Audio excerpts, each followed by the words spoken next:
Hyderabad Kukatpally housing బోర్డులో chain snatchers రెచ్చిపోతున్నారు.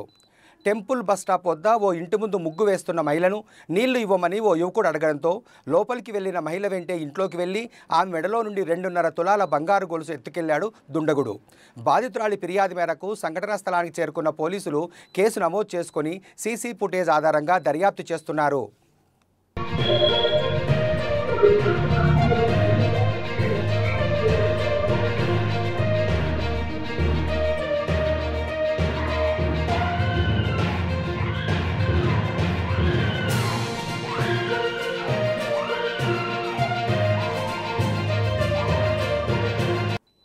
Hyderabad Kukatpally housing బోర్డులో chain snatchers రెచ్చిపోతున్నారు. టెంపుల్ బస్ స్టాప్ వద్ద ఓ ఇంటి ముందు ముగ్గు వేస్తున్న మహిళను నీళ్లు ఇవ్వమని ఓ యువకుడు అడగడంతో లోపలికి వెళ్లిన మహిళ వెంటే ఇంట్లోకి వెళ్లి ఆమె మెడలో నుండి 2.5 తులాల బంగారు గొలుసు ఎత్తుకెళ్లాడు దుండగుడు. బాధితురాలి ఫిర్యాదు మేరకు సంఘటనా స్థలానికి చేరుకున్న పోలీసులు కేసు నమోదు చేసుకుని సీసీ ఫుటేజ్ ఆధారంగా దర్యాప్తు చేస్తున్నారు.